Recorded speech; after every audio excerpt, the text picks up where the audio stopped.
Ladies and gentlemen, boys and girls, you are listening to Ratchet and Respectable with Demetria L. Lucas. Very exciting times on the West Coast. There's wonderful weather this week, finally. And wonderful weather in LA is 80 degrees, no humidity, sunshine all day, not overcast in the morning.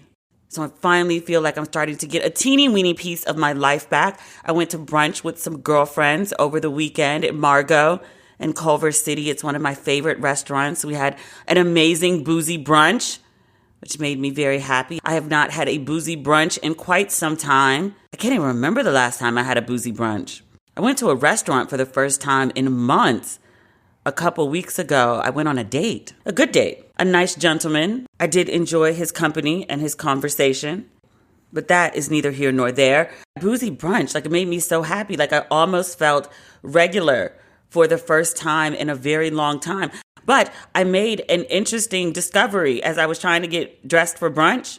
One, my clothes actually do still fit. I didn't get too fluffy during COVID. I'd lost a bunch of weight and then I'd gained some of it back, but I'm still in fit in clothes territory, so I'm good money. But I don't have a sense of fashion or style right now. I'm so used to being in comfort clothes.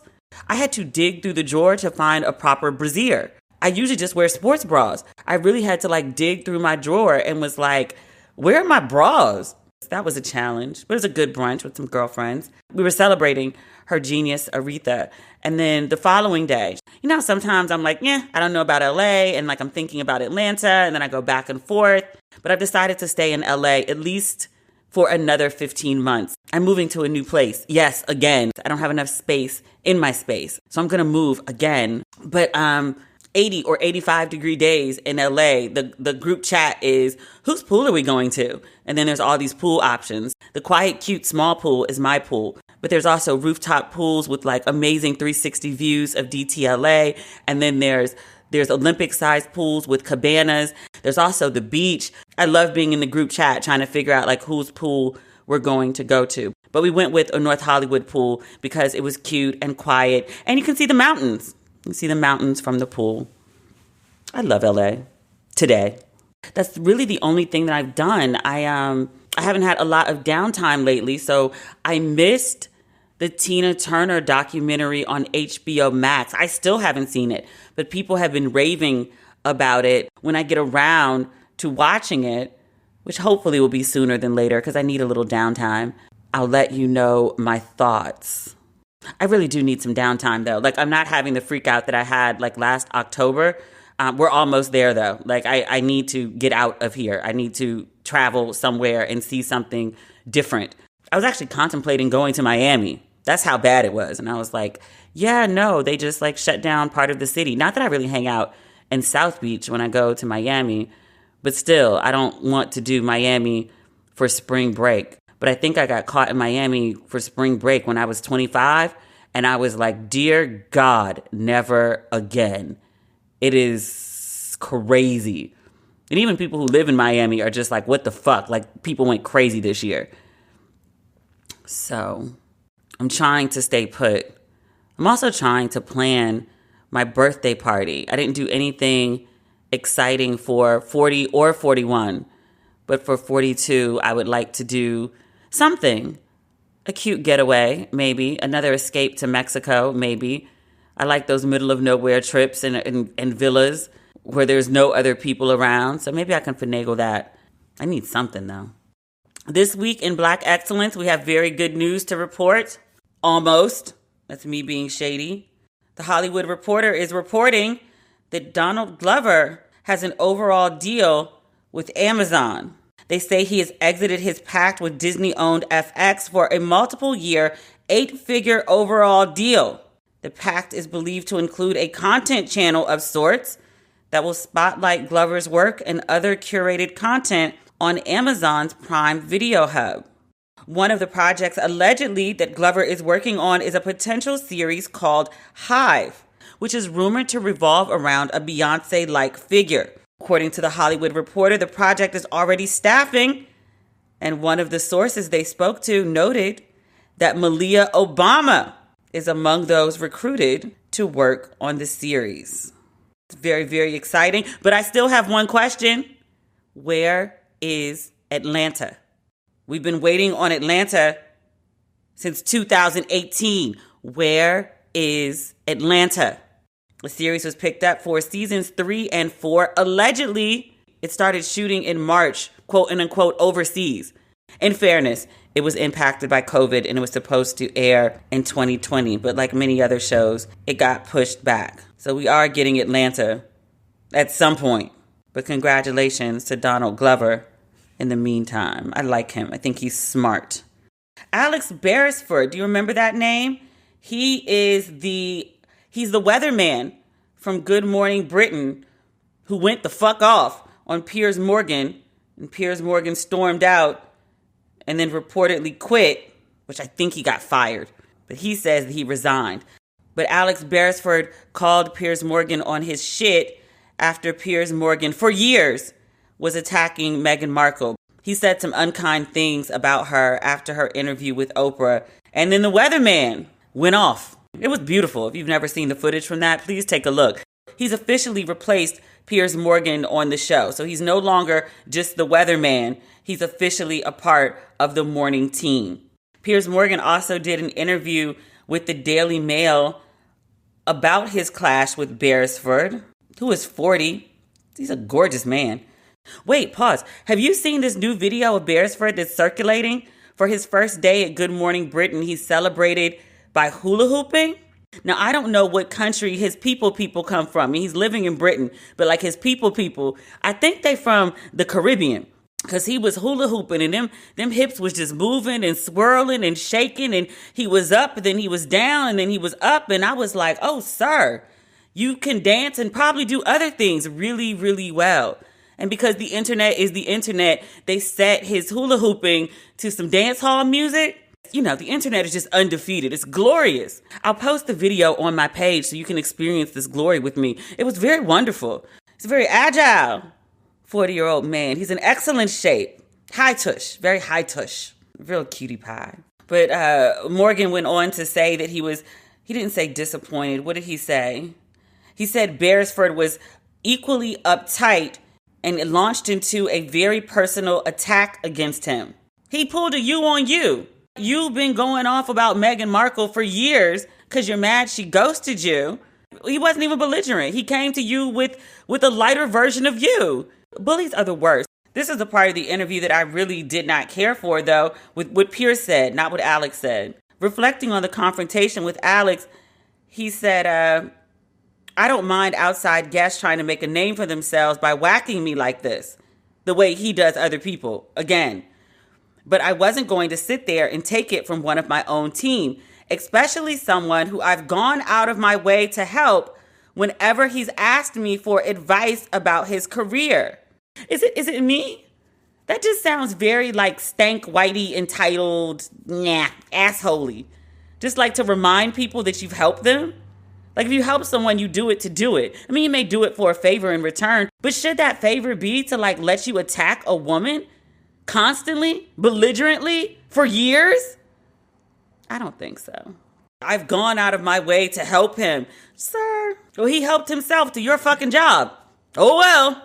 I have no love lost for Piers Morgan. I also have no love lost for his little friend, Sharon Osbourne. We talked about her meltdown on her talk show on CBS multiple times. They went on one hiatus and they extended the hiatus and they extended the hiatus again. And finally, they just went ahead and announced like Sharon's out. I don't have the quote in front of me, but it was something about like, you know, her behavior or her views, something don't align with the mission of CBS, blah, blah, blah. And so she's gone. Good riddance. Apparently, she was just horrible behind the scenes. However, because, you know, white folks love to fail up, she's out at the job, but she was under contract. So they have to pay her out. Page 6 is reporting that Sharon is walking away from the talk with a payout of a minimum of $5 to $10 million. She was also able to spin it as she was resigning and not being fired. The source says that Sharon will blah, blah, blah. I don't care. Maybe I'll actually watch the show now. Because Dear Elaine is on there. Elaine. So the talk has been off for about 2 weeks now. But it's finally going to return on April 12th without Sharon Osbourne. That should make for a much more pleasant viewing experience. I may actually tune in now. Whether it's taking a walk in your neighborhood, running errands, or venturing out on your own, you always want to feel safe. With Birdie, you can keep doing what you love with added peace of mind. Birdie is a personal safety alarm designed to be easy to carry and simple to use.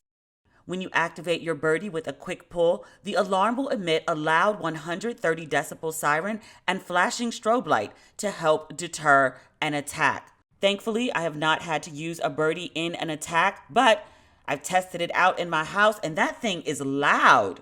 Unlike pepper spray or other deterrents, Birdie is no danger to you. Feel confident to use it without the worry. Right now, She's Birdie is offering our listeners 15% off your first purchase when you go to shesbirdie.com/ratchet. Go to She's Birdie, spelled SHESBIRDIE.com/ratchet for 15% off your first purchase. That's shesbirdie.com/ratchet. What else is going on? There's so much. The Derrick Chauvin trial started today. It has been inaccurately referred to as the George Floyd trial.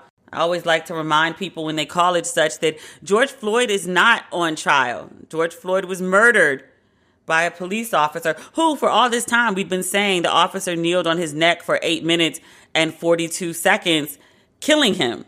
It came out today that the officer actually kneeled on his neck for, I want to say, almost 9.5 minutes, 9 minutes and 20 seconds, something like that. Have you ever kneeled on anything for an extended period of time? A lot of y'all have filthy minds, and that's not what I was referring to. I was thinking more like, at church or cleaning something or even protesting. So I went protesting this summer. Lord, the millennials, they like to just kneel in the street, these random intervals. And I'm like, girl, these knees are 41. I can't be kneeling on concrete. I had to figure out some tips so not to blow out my knees trying to protest for my black ass rights. But he kneeled on him for over 9 minutes. I have not watched any of the trial. I've seen people talking about it online. I've read a couple of reports. I have not seen the video of George Floyd's murder. I have avoided it all of this time, and I don't ever want to see it. It's one of the lines I draw in the sand about trying to protect my mental health. And I'll also be honest, I don't have high hopes for this trial. I know that there is a video of the murder, multiple videos from multiple angles and multiple witnesses. And I know that seeing that video sparked a nationwide, international actually, outcry about injustice and race and police violence. But just the American quote unquote justice system being what it is, I honestly can't call what's going to be the outcome of this trial. Because I really believe that people could watch that video similarly to the Rodney King video. I believe quite probably actually, that an American jury can watch that video of a murder and be like, not guilty. How many times have we seen it before? I hate to be a pessimist in that way, but I don't think of it as pessimism. I think of it as realism and knowing American history and how it likes to repeat itself.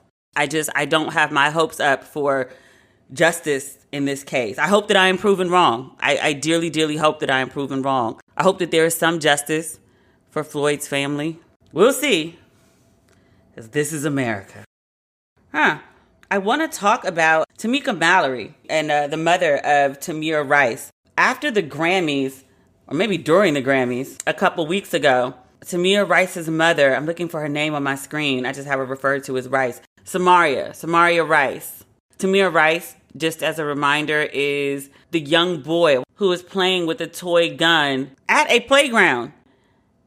And the police just ran up on him and murdered him, if I recall correctly, in Cleveland.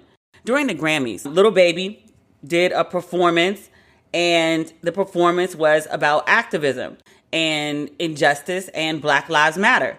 Tamika was featured, and she was standing at a podium, and the scene around her was people protesting, which is use her voice to call out injustice and call for the better treatment of Black people. Let me see if I can find the clip, because I really did like what she said. And when I saw her speaking at the Grammys, I liked that there was a moment of activism. I liked that she was present because, you know, everyone made a big deal about Black Lives Matter and George Floyd and Breonna Taylor and calling out injustice and systemic racism when it comes to Black people. And it was like a really trendy thing to do last summer. And then now it seems to be like really trendy to be, you know, stop Asian hate. Like everyone's using the hashtag. And injustice against people of color, whether they are Black or whether they are Asian, is not a trend. It's not like, oh, it's exciting to you until you go out to protest because everything else is closed and you need something to do. It's an ongoing issue. So even when, you know, mainstream, by which I mean white people or even corporate, when they get bored with, you know, updating their sites with Black Lives Matter or Stop Asian Hate, these communities, our communities, still deals with police brutality and voter suppression and systemic racism and unequal health care and all of those things that activists like Mallory are out here putting their lives on the lines for, like literally putting their lives on the lines. I don't know Tamika personally. We're more like hi, bye, and a hug when we see each other. We're not besties. We're not close. I don't have her number, but I do know her story. And last time I saw her speak, I want to say it was Bowie State. It was a few years ago at this point, but she was on the panel talking about how she'd been arrested 40 times. I'm sure it's been many more since then, but that's not an act. You don't go to jail 40 times for clout. We'll get into the clout thing in a second. Let me play you a bit of her clip.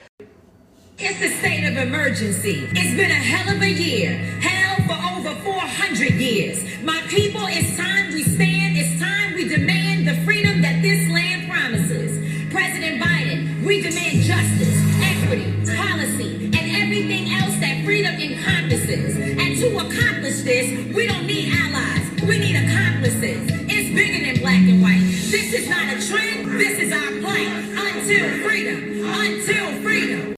I liked it. Oh, this is what I was saying earlier. I lost this train of thought, but I think it's important. The Grammys are the Grammys. It's about music. It's about great songs. It's about great videos. It's about fashion. But I appreciated that in the middle of this escapism, that here was this reminder that Black Lives Matter and we still need justice for a whole host of issues. It didn't bother me to see a performance that included activists, that included Mallory at a podium with a bunch of microphones like she was a press conference. It didn't bother me to see her calling what's occurring in America as a state of emergency. Samira Rice, mother of Tamir Rice, felt differently. Either during or just after the performance, she took to social media and she said of Mallory, look at this clout chaser. Did she lose something in this fight? I don't think so. That's the problem.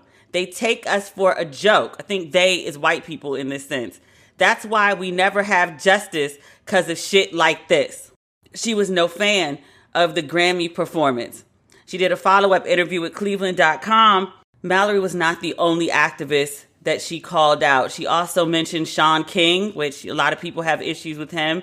Benjamin Crump. He gets the same criticism that Al Sharpton used to get. Every time there is a murder of a Black person, usually a Black man, as soon as the family hits the media circuit, Benjamin Crump is their lawyer of choice.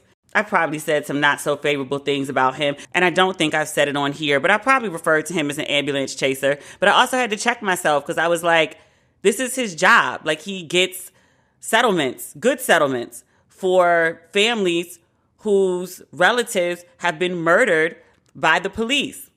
Somebody's got to do it. He's good at it. Should he not do it? She also spoke about Lee Merritt. I don't know who Lee Merritt is. Who is Lee Merritt? Let's look that up real quick.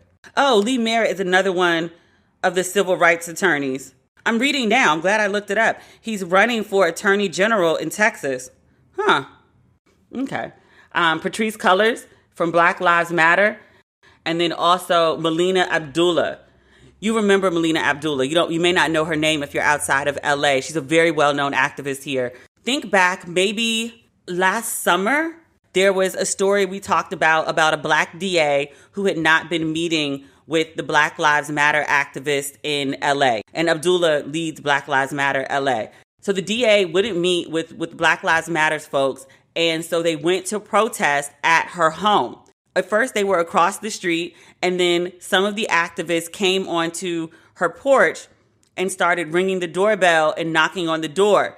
And this was around 6-something in the morning. At that time of year, it was still dark in LA. So the DA's husband, old black man, and literally like a black man in his 60s, came to the door with his gun waving at the protesters.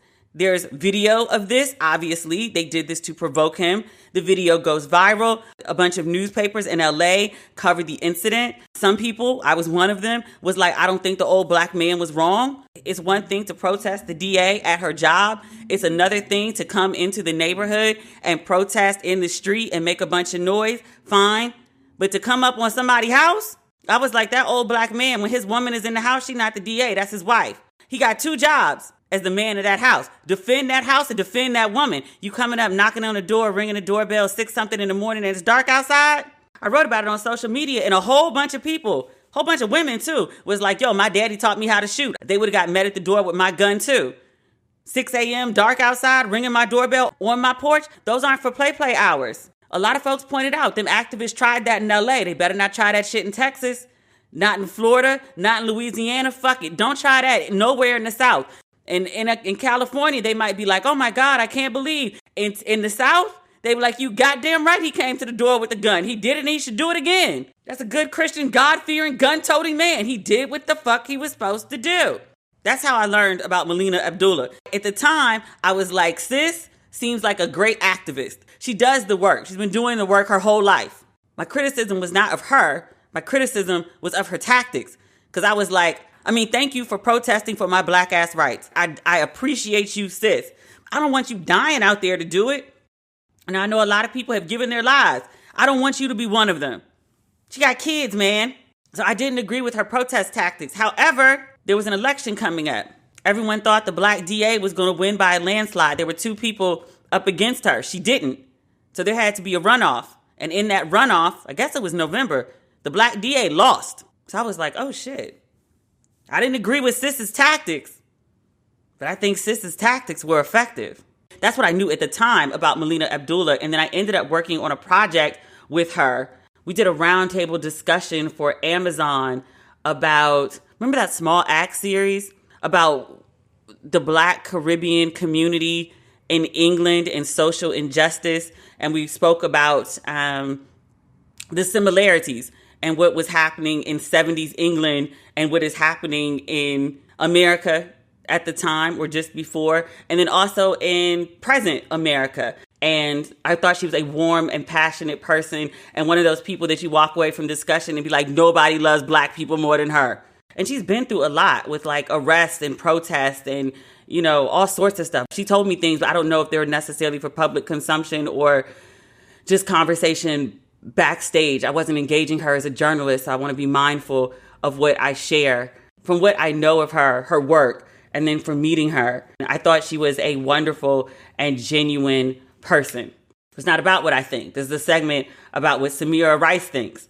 And so she went off on social media. And if you go to her Facebook page, she went off multiple times. Like, she has several posts about her feelings about several well-known activists in the Black Lives Matter movement, which is to say she's not a fan of most of them. She did a series of social media posts, and then she spoke to Cleveland.com, and then she also released a press statement. Mother Rice goes on to say, we never hired them to be representatives in the fight for justice for our dead loved ones murdered by police. These activists, which she has in quotes, have events in our cities and have not given us anything substantial for using our loved ones' images and names on their flyers. We don't want or need y'all parading in the streets, accumulating donations, platforms, movie deals, etc. off the death of our loved ones, while the families and communities are left clueless and broken. Don't say our loved ones' names, period. I hated to see this conflict spill out into the media. Because historically, when there is discord among activists or discord among members of the community, it has always been the case that the media, which in some ways I'm part of, plays people against each other. And it's one of the ways that effective movements are brought to their knees. And I could have covered this a couple weeks ago when it happened. I wanted to give Tamika, because she seemed to be the most direct hit in Mother Rice's commentary, I wanted to give her a chance to respond out of respect, because I feel like she's done the work to earn the respect of waiting for a response. But Tamika did respond, and she was very thoughtful, which I was very pleased to hear. She has her own podcast called Street Politicians. She said, from my perspective, as a mother, I want to make sure that I speak directly to Miss Rice. And I'm reading this from BET.com, just like to cite my sources. She said, she was like, I just want to make sure that we start off grounded in the fact that nothing we say today is an attack on Miss Rice. Quite frankly, Miss Rice is right. I support 100% how Miss Rice feels and what she has stated in terms of her pain, in terms of her son. I feel like we all have failed her. The fact that she did not get the proper justice for her son would make anyone angry. So I totally respect the pain and the trauma that she feels as a mother. She also added, I think it's important to clarify whether we have used Miss Rice's child, her baby, in campaigns or in speeches and fundraising. We have not. She said, other than potentially calling the roll of all the people who have been killed by the state, I have been very careful not to speak about cases or individuals that I have not worked directly with the families. Tamika's been in a lot of fire lately. I woke up this morning to a story criticizing her for appearing in a Cadillac commercial for Women's History Month, but appearing in a Cadillac commercial nonetheless. And people are mad that she has taken corporate dollars, which I just kind of want to ask people, how do you think like all these things are being funded?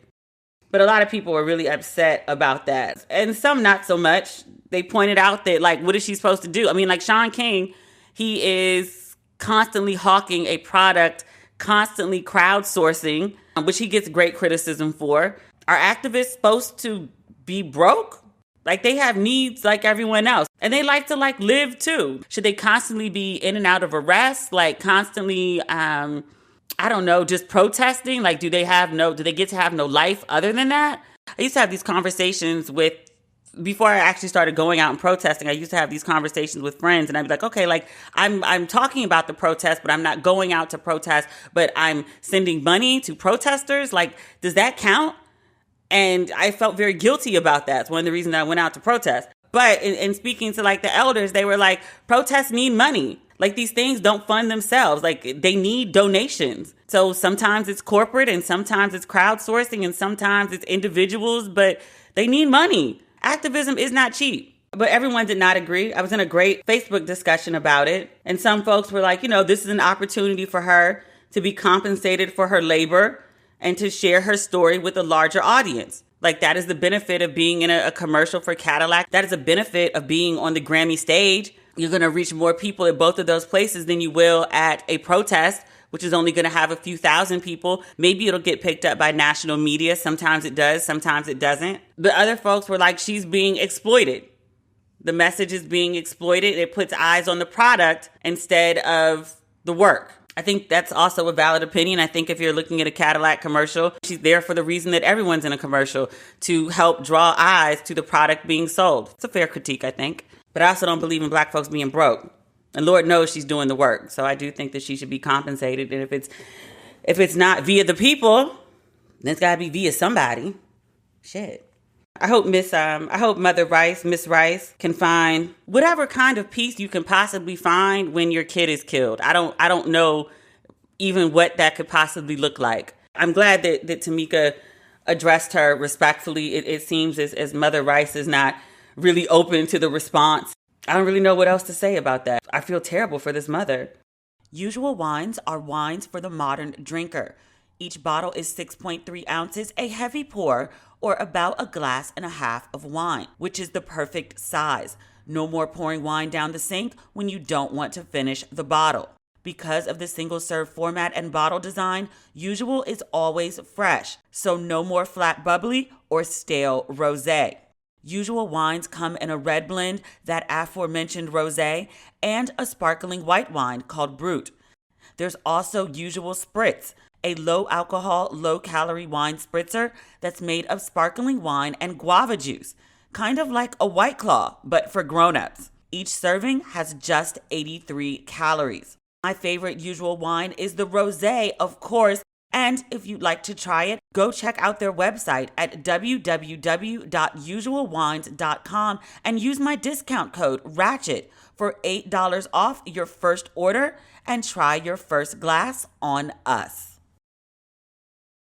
Last but not least, I wanted to talk about this Atlanta voting rights or the recent disenfranchisement, I guess is probably the better way to refer to it.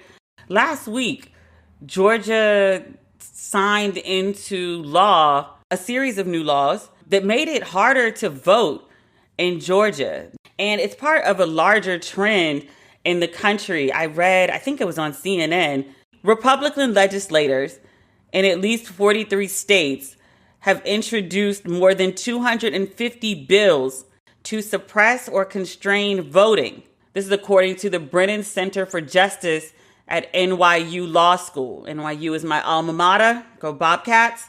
All these new proposed restrictions are a result of the former occupant of the White House claiming that the 2020 election was stolen in some massive fraud. This, again, despite a statement from the Department of Homeland Security saying that the November election was the most secure in American history. So despite that secure election, legislators, Republican legislators, are trying to change the voting laws to quote and unquote make them more secure. Really, to keep black and brown folks from voting. Because when we come out in numbers, Republicans can't win. So Georgia, I don't know if they're the first state to pass laws, but they have passed the most oppressive ones. Governor Brian Kemp did this closed door signing of these new laws, this 98-page measure that has like baffling shit. Like now you need a photo ID to vote absentee, which I was like, how does that work? And do they know the logistics of this? Because I've read like a bunch of articles on it and no one's actually said how that works. So in addition to crippling limits on mail-in voting, there's restrictions on early voting. There's reduced voter registration opportunities. There was talk of banning Sunday voting, but enough folks went off, including the Souls to the Polls people that take folks to vote after church, black people. They got them to back off that. There's another one that's just like batshit stupid and just like, who agreed to this? It's a misdemeanor to hand out snacks or water to people waiting in line to vote. Which I was like, did you see those lines? Like people were standing in line for like 8 hours, 10 hours. And so now you can't give people water or snacks? Now apparently they're allowed to have water and snack stands as a part of the polling place, but outside groups can't provide it. And it's an option for the polling place to do it. So basically, if they don't want to, they don't have to. And you could just stand outside in the goddamn heat voting with no water and no snacks for 8 hours at a time. Like, what? That doesn't make any damn sense. But yet, it's now law in Georgia. Stacey Abrams, the founder of voting rights group Fair Fight. We love the Stacey. We've talked extensively about the Stacey and her revenge for Kemp stealing her rightful position as governor. Stacey Abrams called all this new voter suppression in Georgia blatantly unconstitutional and nothing less than Jim Crow 2.0. Yikes. One brave black woman who was like, this is some bullshit. She didn't say it, but I know she was thinking it.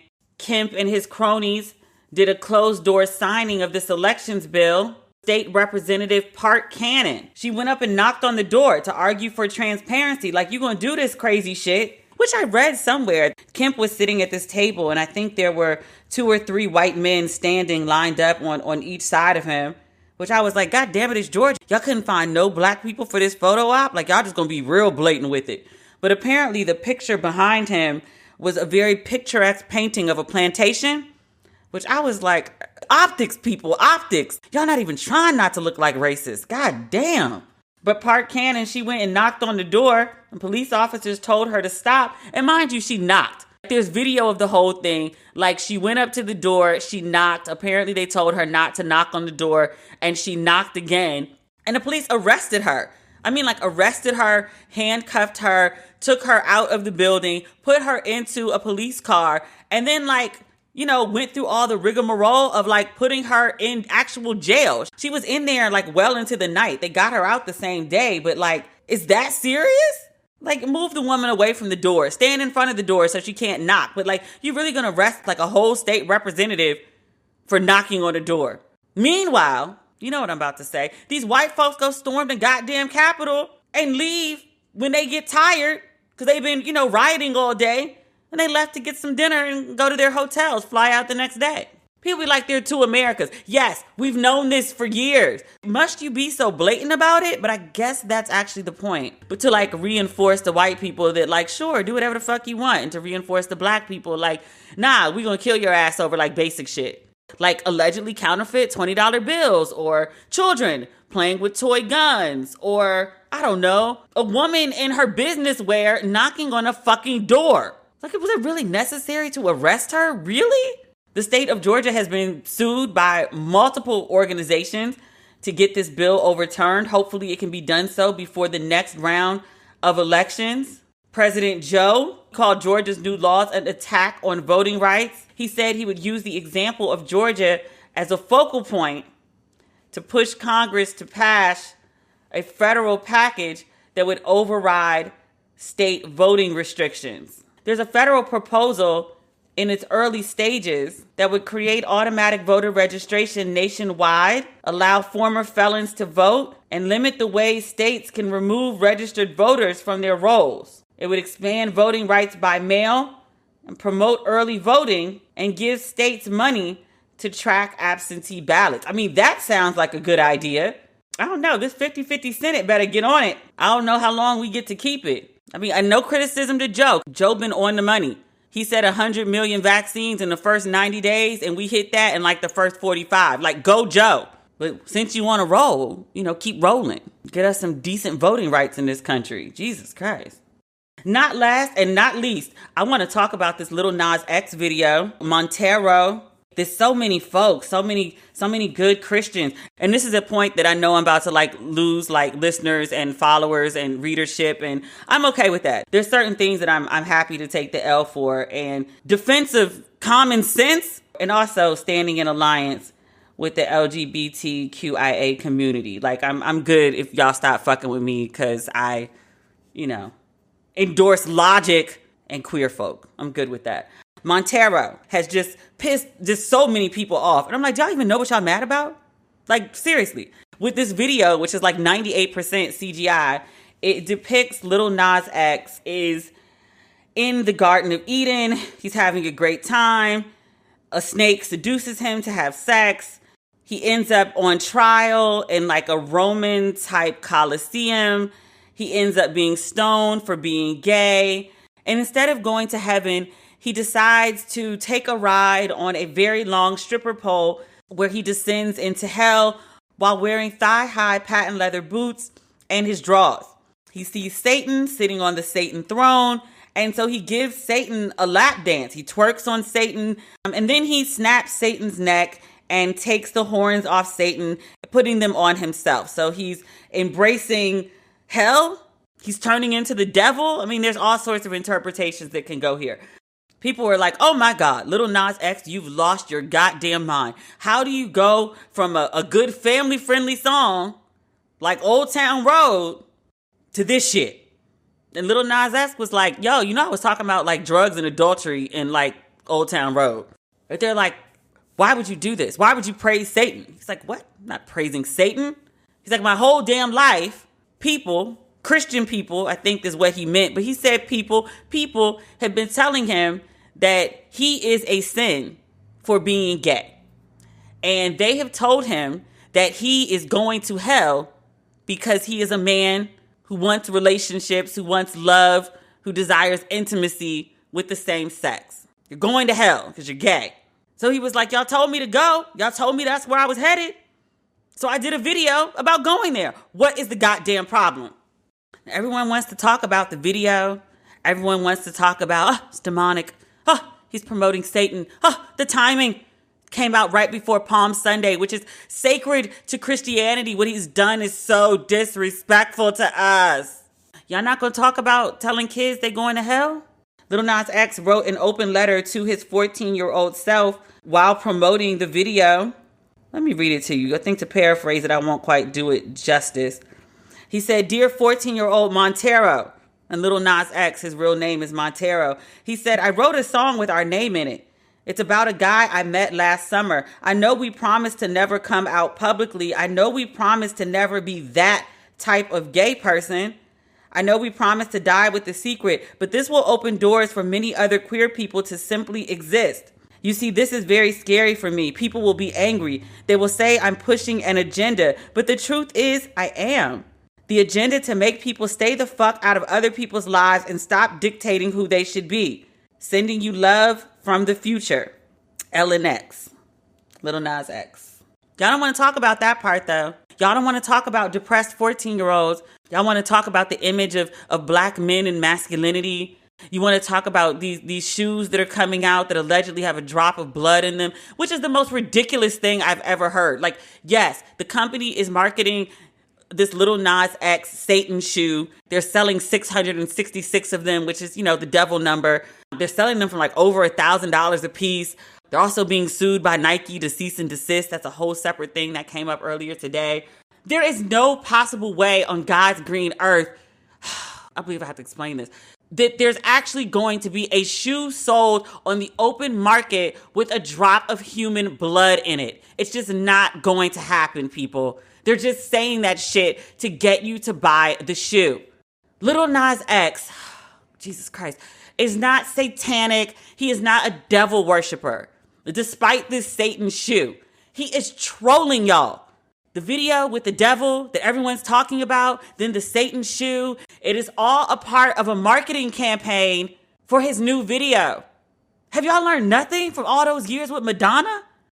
Oh, the imagery. It's the imagery that you created. He just CGI'd it. Come on, people. We can't be this dumb.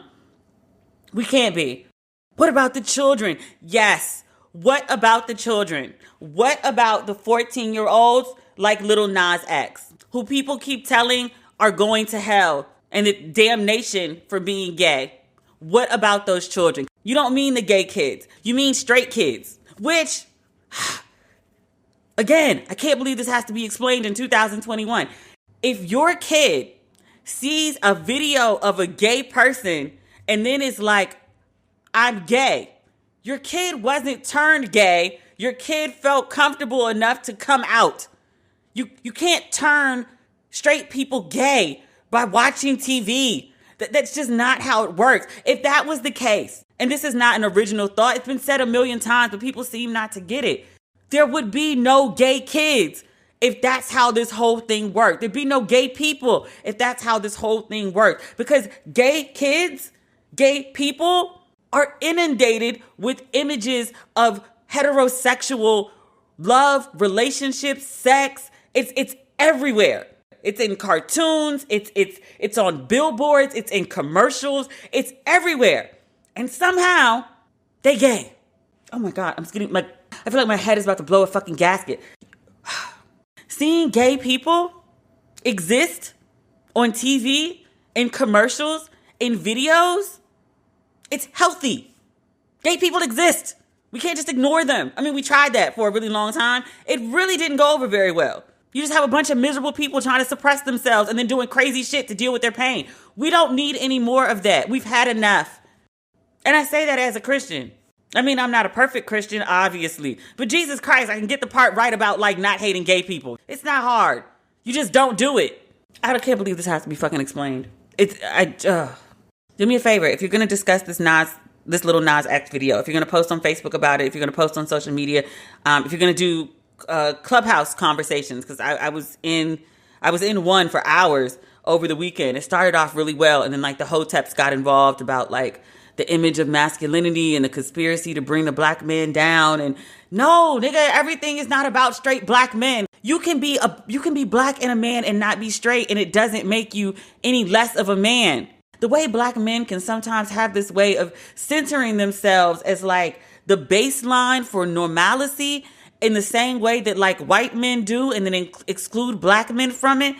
The way that some black men just mimic the power structure that oppresses them without any self-awareness or any irony will never not be baffling to me. It's such a strange fucking thing to do. When you have these conversations, since you insist on having them, I absolutely insist that you have a conversation about the way Christianity oppresses the LGBTQIA community. Because that's really what this whole video was about. And trying to talk about everything but that, you just look stupid. You want to stop Lil Nas X? You think he's such a horrible influence? Stop treating gay people like shit. That makes his platform pointless. You want a solution to your problem? There it is. You want more black people to attend church and get their lives right? How about stop telling them they're going to hell? More people might show up for service. I don't know. Last but certainly not least, a dear friend of mine has a new book coming out today, The Budgetnista. She's on a whirlwind media tour right now, that I was able to catch up with her before things got too crazy. Her new book, which hits stores today, March 30th, Get Good with Money. It's 10 simple steps to becoming financially whole. And she gave me all 10 of the simple steps. I was like, girl, you just gonna give me the steps? And she was like, yeah, I want you to get your money right. So she shares the 10 steps with us and a lot of other good things. And she talks about, because, you know, people always talk about budgets. And I was like, okay, we'll do the budget. When can I spend, sis? When can I spend? Like, I save all this money. I invest all this money. When can I spend it? And we talk about that too. So if you are not familiar with Tiffany Aliche, let me give you just a wee bit of background. Tiffany is the award-winning teacher of financial education and America's favorite personal financial educator. In addition to her most recent book, she is the #1 best-selling author of the 1 Week Budget and the Live Richer Challenge series. Through her company, The Budgetnista, Tiffany has created a financial movement that has helped over 1 million women worldwide collectively save more than $200 million and pay off over $100 million in debt. Tiffany, who lives in Newark, New Jersey, she credits her experience as a preschool teacher for 10 years for defining her purpose behind The Budgetnista. And her purpose is education. So ladies and gentlemen, boys and girls, please welcome Tiffany Aliche, The Budgetnista, to Ratchet and Respectable.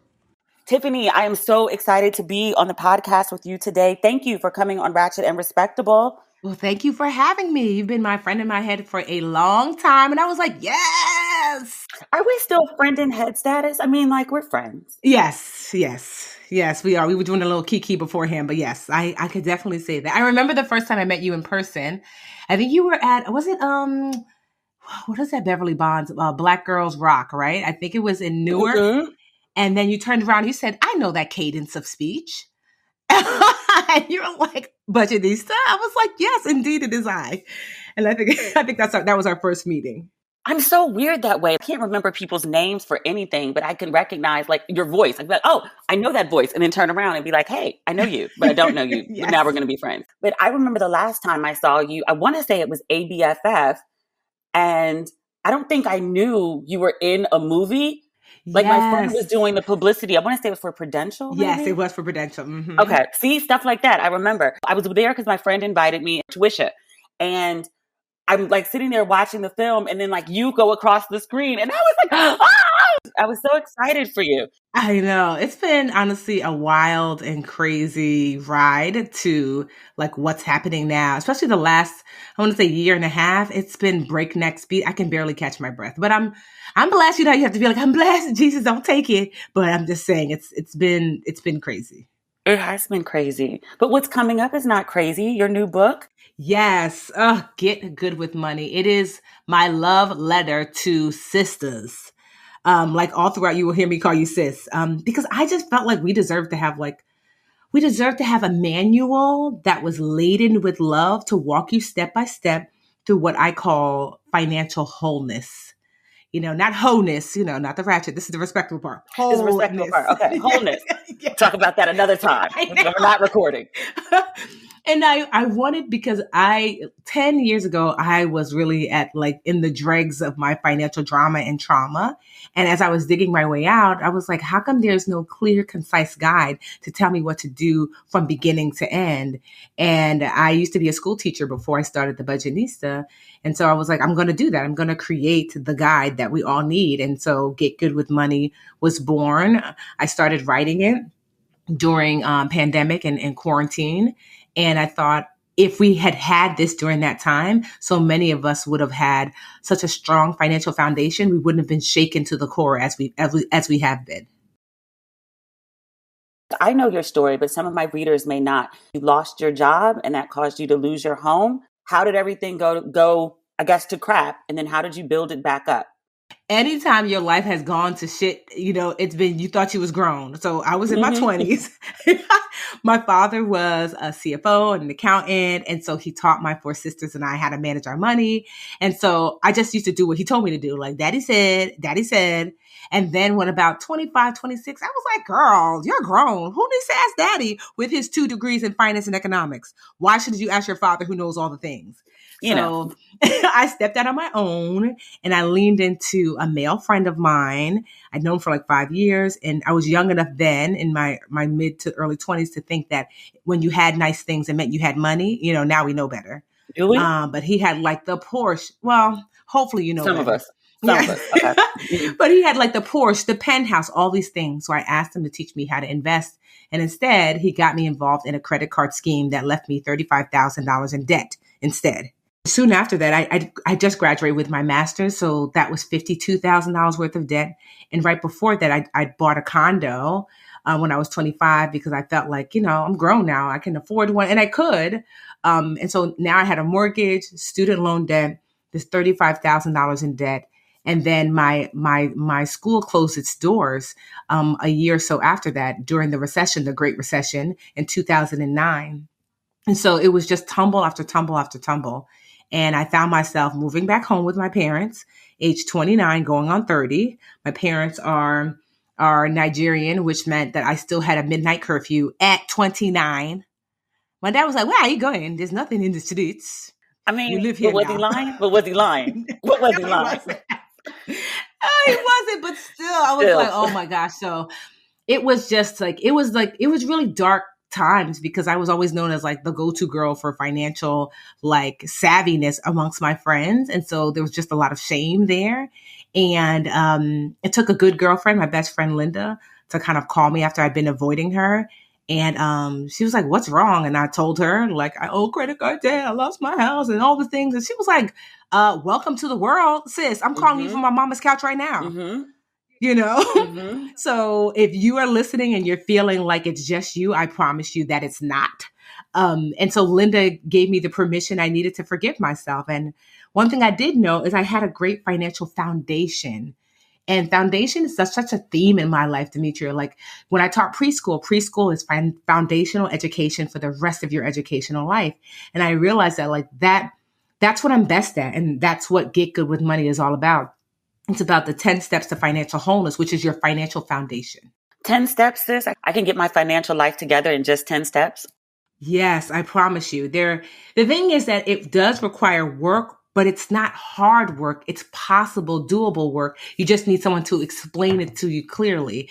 And if nothing else, I know how to do that. That's what 10 years of teaching preschool has equipped me with, is to take you from a place of no knowledge to a place of knowledge with joy, with fun, and with understanding.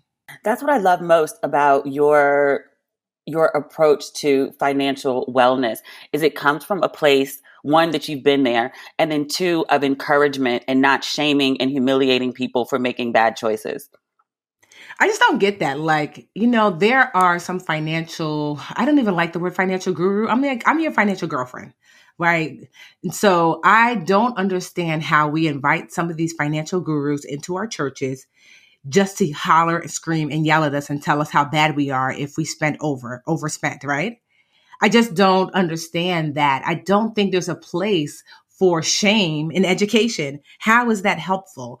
The teacher in me, the educator in me, it's just studies show that it's just not helpful. If you're wanting someone to create lasting change, creating an environment where it's comfortable, where you give them the grace and the space to grow and learn, that is really the best way. And so, yeah, that has always been my way. I always say I'm more Mr. Rogers than Simon Cowell if we're talking about white men.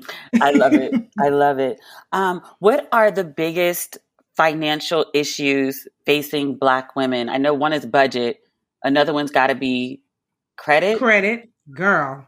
Yes. I would say credit and debt. Well, one, in general, Black folks in general, we have way more student loan debt than almost any other population. We go to school and we take out more loans because they're needed.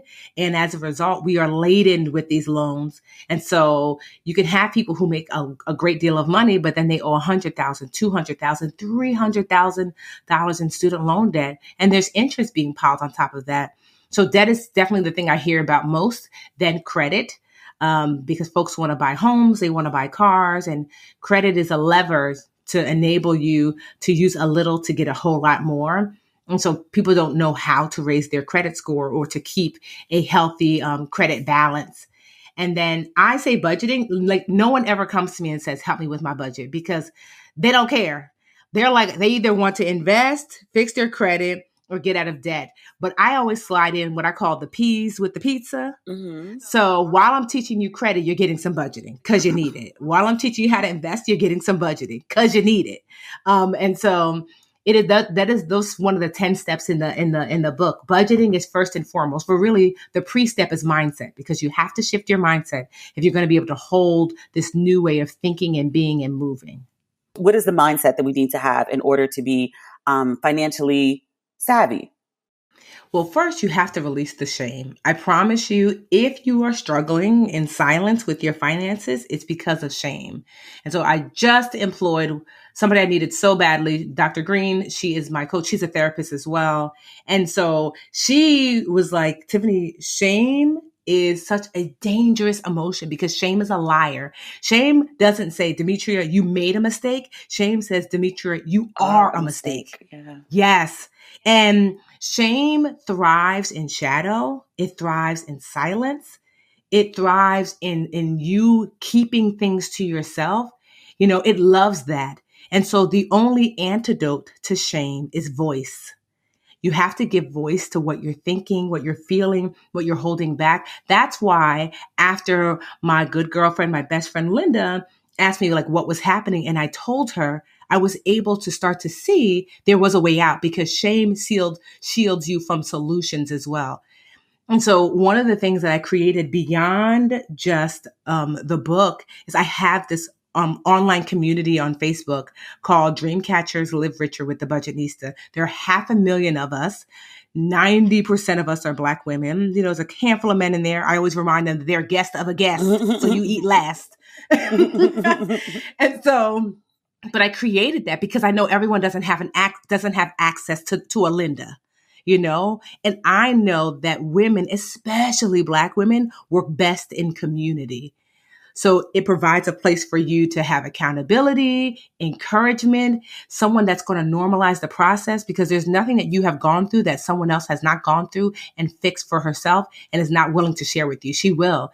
And so like your mindset, in order to ready yourself, in order to receive solutions, number one thing you have to shed is shame. I love that. I love that. Now, Tiffany, I know a lot of people, we talk about savings and we talk about budgeting and we talk about all the things that we're supposed to do right. When is it okay to be like a little messy? When can I literally go blow a bag on a bag? Can I? You can. Honestly, this is something that's even hard for me, because you work so hard, especially if you've struggled and you've had some broke times, which I've definitely had. I can distinctly remember laying in my middle school extra a small medium bed. And I was like 30. And I remember looking up at the ceiling like, yo, the last time you laid in this bed, you had more money then, sis. You have more money babysitting the neighbor's kids as a teenager than you do as a grown 30-year-old woman. This is your life now. It was really dark times, but I say this, that like, wait, look, girl, I done forgot. I feel like Nicole Waltz. I done forgot the question. No, when can I spend? Like, when is it okay to Yes. splurge? Am I ever allowed to splurge, or am I just saving, Absolutely. budgeting? That's what financial wholeness is all about, to get yourself to this strong foundation that you can enjoy your money more. You don't have to wait until you're debt free to splurge. But if your bills are not late, your bills are on time. If you, you're paying down your debt, you don't have to be debt free, and you're setting money aside for some sort of retirement, then you can splurge from time to time. And the more that you lean into those things, so your retirement is being fully funded every year, and not only, are your bills not late, but, you're maybe a little bit early, and not only are you paying down debt, but, maybe you're mostly debt free, then you could splurge even more, because life is about enjoyment. Like you're supposed to enjoy your money as well as use it responsibly. And if you're not, then like, what are we here for? So in the book, I give you these 4 questions to ask yourself before you spend any money. Do I need it? Do I love it? Do I like it? Do I want it? Need it, love it, like it, want it. So when you're going out to spend money, you ask yourself, is this a need? That is your first priority. Food, shelter, clothing to be covered, not to be cute, water, right? Like medicine, transportation. Your needs come first. And people wouldn't think this, but your loves come second. Loves are things that bring you lasting joy. Ask yourself, a year from now, will I still get joy from this purchase? So maybe it's like a trip that you're going to take, and you really love to travel, like see me some world, hashtag I'll be following, girl, right? Maybe it's like food. Maybe you're a super foodie, and a year from now, you're going to remember this filet mignon, and you're like, it was so good. Whatever that is, then your money should go there second. Your needs, you have to pay your bills, you have to make sure you're safe, then your loves. But what I find is people skip over loves and go to likes and wants. Likes are things that up to 6 months, you might still get some joy from, and wants are, there's no real joy. It's just an instant satisfaction. And the reason why people skip over joy is because oftentimes the things that bring you the most joy sometimes cost a little bit more. It might take you a little time to save for vacation or to buy that meal that's a little bit more expensive.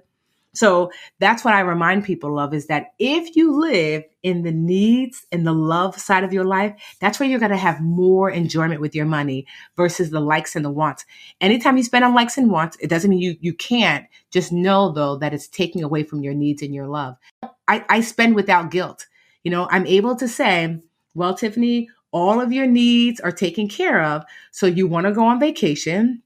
You can afford it because you've taken care of your needs.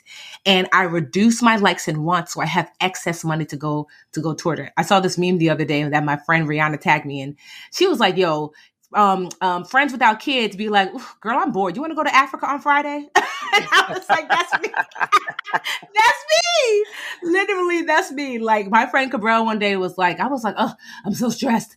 Like I'm working so hard. He was like, well, I'm going to Greece next week. And I was like, I don't know if I should go to Greece. And my husband was like, girl, go to Greece. I was like, well, I'll be in Greece with you. And you can do that if you set yourself up to get good with money. When people talk about financial freedom, does it mean I can run off to Greece at the last minute if I follow your rules? Well, I actually don't like the term financial freedom, because financial freedom, I feel like it's like not inclusive, right? Because it's like you have this pile of money and you don't have to work anymore. And I don't know that the majority of us are going to get there, at least not, in your 20s and 30s, and maybe not even your 40s. So that's why I really lean toward, this is what financial wholeness looks like.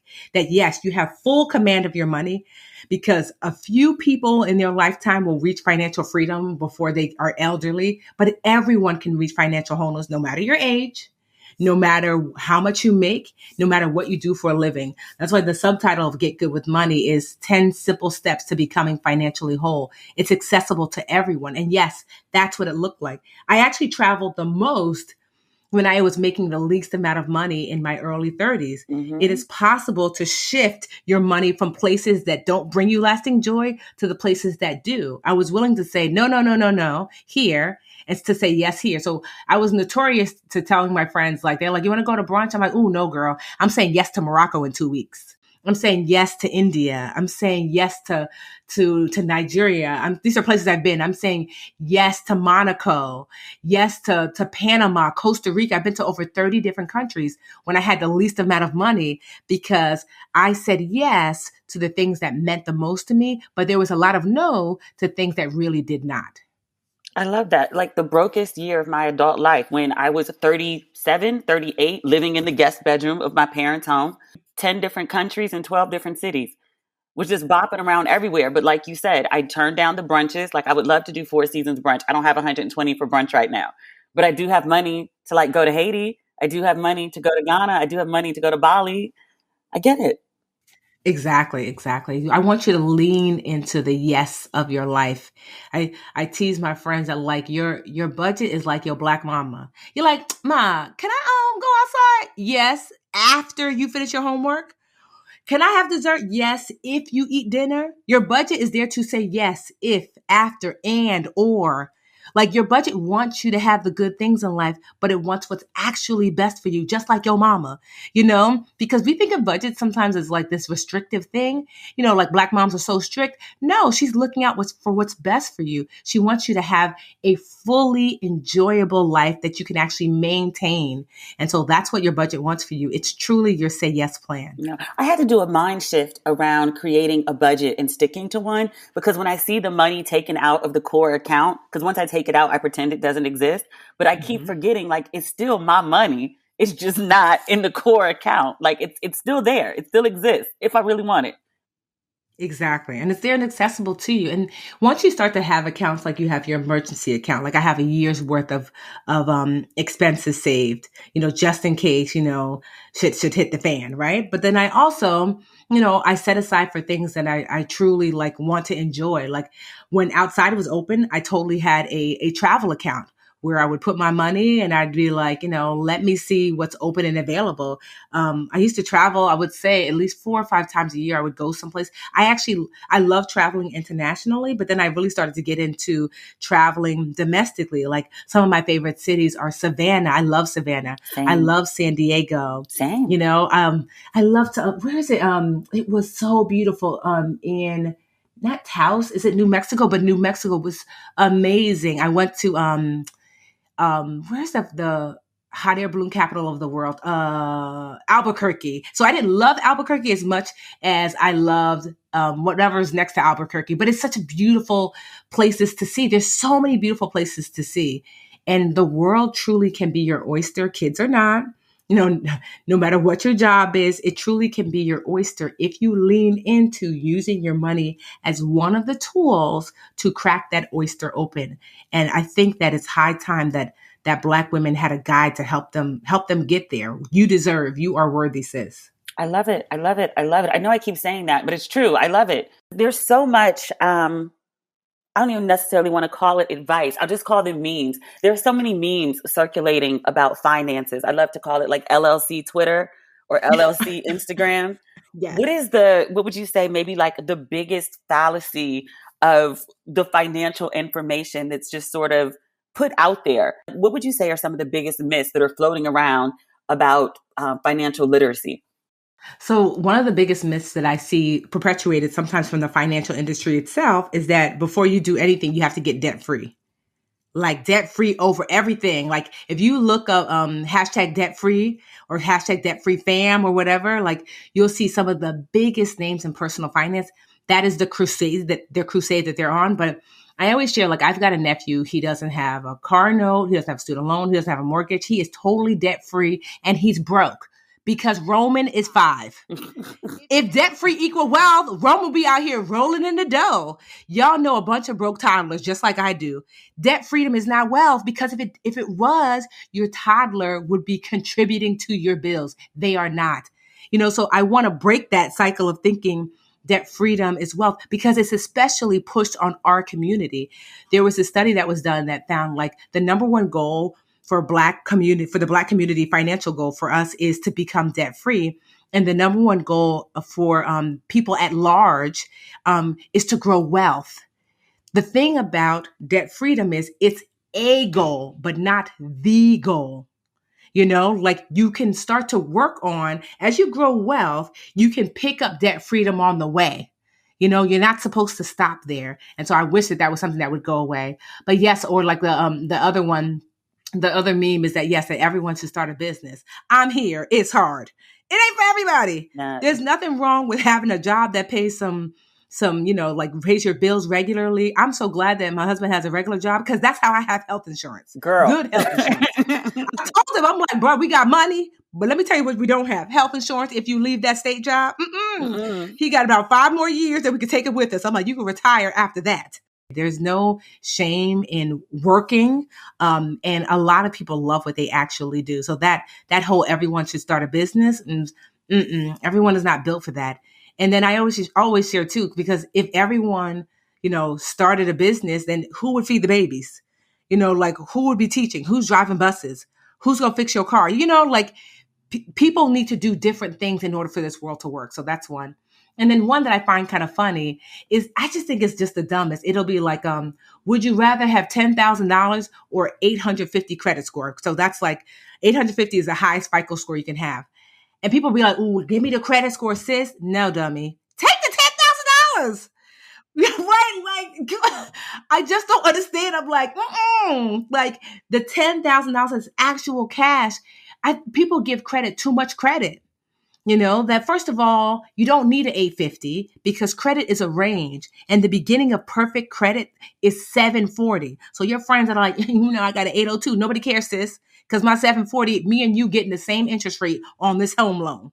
So don't let your friend with her 820 feel like she better than you with your 750. You and sis are the same in the eyes of people who are lending to you. So that's another one too, that like giving too much credit. So yeah, those are those memes that I'm like, hopefully I dispelled them. So you just mentioned home loan, and I think that's really important because it's something I was recently contemplating. Is buying a home the only way to build wealth? Because I feel like everyone's like, you got to buy. And I was like, is renting that bad? No, it's not. If you would have said 20 years ago, I would have said, you know what? Get a home. It's a cornerstone for wealth. And don't get me wrong, it still can be if purchased properly. But most people are not. And so purchased properly meaning so we live on the coast, I live in Jersey. And so on the coast, homes tend to appreciate, go up in value. So for example, I purchased the home that I live now in with my husband. It was a foreclosure, $180,000. It probably appraises. I put in another 180 in renovations. So it probably will appraise for something now. So there's probably like $30,000, $40,000, $50,000 in equity in that home. So that's purchasing properly, purchasing a property that is going to appreciate over time. That's one. Or sometimes people purchase, and you buy real estate. Like I bought the city, and lots of cities do this. They sell tax deeds. And that's just when they take someone's home that hasn't paid their taxes. And I bought a home from the city for $10,000. Now it was a broken down house, but it's also next to this new train station that they're building that's going to go straight to New York City and straight to Newark Airport. So I purchased this $10,000 house, put some money into it. In the next 5 years, the train station should be ready, but we'll rent it out until then. And then maybe Airbnb it for people who want to Airbnb next to a train station. So it's possible, but you have to look at your home, even your primary source, like where you're living, as an investment. So if you are going to purchase a home now, you want to make sure that you're doing so in a way that you're going to get more money out than you're going to put into that home. Because if not, then you're absolutely right. It can actually make you broker. Like my parents, gone are the days where like my parents bought our house, like our family house, when I was like 9. And so they still live there. It's a really nice town in central New Jersey. They bought it for $250,000. It's now worth $700,000. So that's what people used to do back then. But things don't navigate like that now. We've seen home prices crash. That's what happened during the Great Recession, that home prices crashed. And I suspect that we're going to see that coming up again because homes are jumping in value because people are moving out of cities after, the COVID, the vid, they're wanting homes now. And I think that prices are a little bit inflated. So I just don't know that buying a home is a guaranteed source of wealth. There are other things you can do. What else can I do? I'm going to ask you that a whole separate time. I always like to ask this question. Is there anything that I have not asked you that you want my readers to know about? Either your book or about you or anything? Let me just quickly tell you guys the 10 actual steps to financial wholeness. 1, budgeting. 2, saving. 3, credit. 4, debt. 5, learning how to earn. 6, investing. 7, insurance. 8, net worth. 9, finding your financial team. And 10, estate planning. I share this to share that once you have a solid financial foundation, it is possible to build to whatever heights you imagine. I am legit a self-made millionaire multiple times over. And this is within 10 years of literally 10 years ago, right about now, I'd be waking up the kids from a nap. Talking about Cora, I said, get up, girl. Your mama's going to be here. You know she don't like it if your hair's not done. Like, that was my life 10 years, 10 years ago. Cora. Right? And so now, but when you build a financial foundation, it's like with any house, you can build whatever house you want on top of that. And so, yeah, like I got to remind my husband that all the time when he's fussing over 50 cents that he could have saved. I'm like, bruh, we rich now. And he was like, I know, but honestly, bananas are really cheaper at ShopRite. We didn't have to you love to go to Whole Foods. I'm like, you know what? I'm the budgetnista, but like, look, I'm not mad at husband. It's the principality of the matter. It's the principality of saving 50 cents on these bananas. You're not going to upcharge me. That's what I knew. This fruit. Like, it took me a couple of years, but one time somebody asked me, when did you know you actually had money? I remember I went to Whole Foods, and for the first time ever in life, I didn't add up what my groceries were going to be before like they rung me up, because I knew whatever it is, I got it. And I was like, oh my God, girl, you got money. You got you money. You got money. But I want that for all of us. We all deserve, sis. You can have money too. And so that's why I wrote Get Good with Money. Thank you for sharing the tips, because I wasn't going to ask you to give the whole book away. But one of the things that I absolutely adore about you is how free you are with your knowledge. Like, you've learned these skills. You want everyone else to be as happy, successful, and have financial wellness in the way that you do. So I love that about you. Oh, no, thank you. I don't believe in holding back. I think that, like, if you have to do the gotcha, then there's something wrong with what you're doing. I believe that giving activates abundance. My life is testament to that. Can I share where they can get the book? Of course you can. So you can get the book at getgoodwithmoney.com. Please use that link, because I had to pay for it because somebody in London had it. It was not trying to give it up to your girl. Somebody had Don't Waste Your Pretty for a really long time. No. I was like, are you kidding me? Yes. It was early on, but still. So yes, thankfully they were like, who's asking? So I leaned in. I was like, I'm just a Black girl from Jersey. I would just love to buy it. Meanwhile, I'm out here like, hey, you thought you should have never gave it up so quickly, sir. So yeah, getgoodwithmoney.com. Let's use the hell out of that link.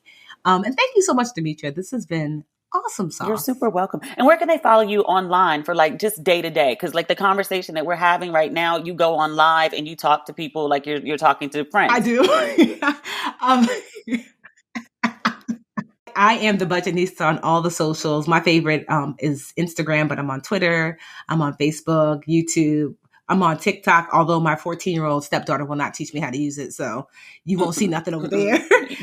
we too old to be on TikTok. Let that for the young people. I know. She's like, Tiffy. That's what she calls me, Tiffy. No.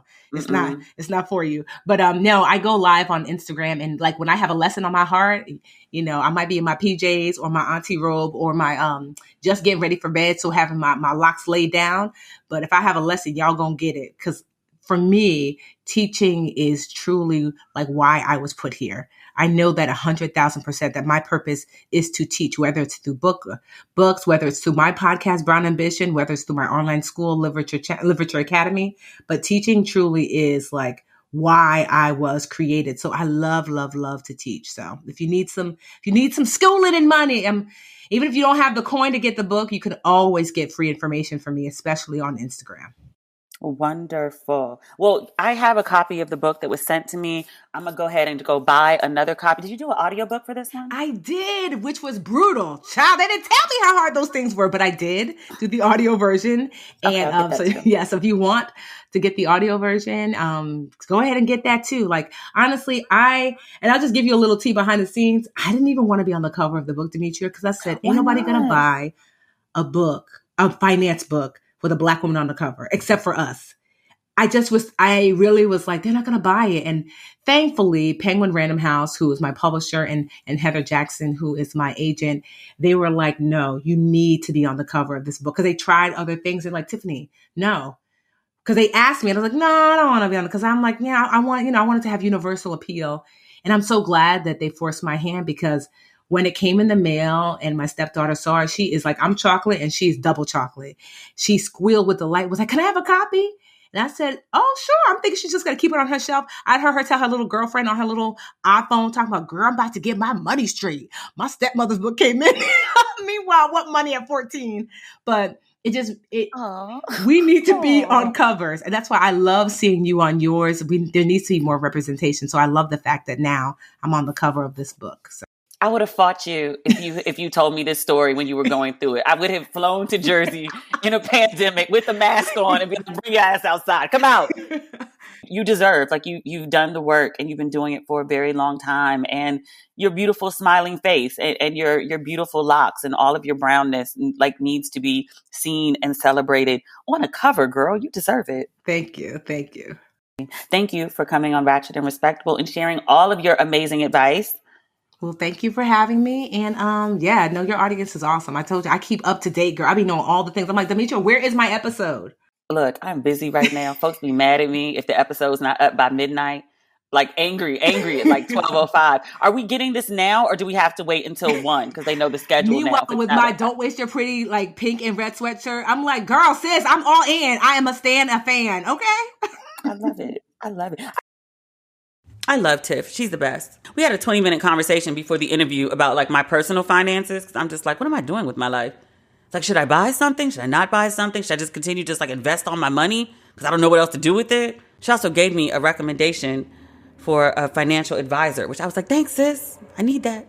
But congratulations again to Tiffany on her new book, Get Good with Money, which is available on March 30th. So, if you need a little help with your finances, need to get out some debt, need to change your thinking around money, need to just tighten up. Maybe you're doing good, but you just need to, like Kegels for your bank account, tighten it up. Please pick up her book.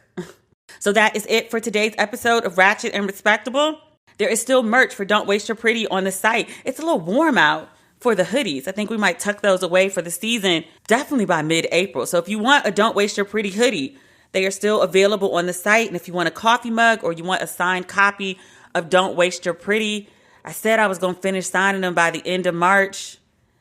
Actually, I'm going to do that because I've signed a lot of books. If you want a signed copy of Don't Waste Your Pretty, I'll do them for a week. I'll do them until April 6th. So if you want a signed copy of the second edition of Don't Waste Your Pretty, those are the only ones I'm signing now. You can get them on my website, Demetria L. Lucas, until April 6th. You can also get the hoodies. I'll keep those up until April 15th. I know it still gets chilly at night in some places, so maybe you want your hoodie. Okay. The Don't Waste Your Pretty t-shirts are also on sale. We have them in white and gold and pink and red for now. There may be other colors coming. And there's also Ratchet and Respectable merch that we're working on. We're trying to figure out exactly what that's going to look like. So I will keep you posted on that. But all of it is available on my website, DemetriaLLucas.com. If you aren't following me on social media, but you need some Ratchet and Respectable in your life between now and Friday, you can follow me on Twitter, Instagram, and Facebook at Demetria L. Lucas. That feels like everything. That is everything. So I will talk to you again on Friday. Okay, bye.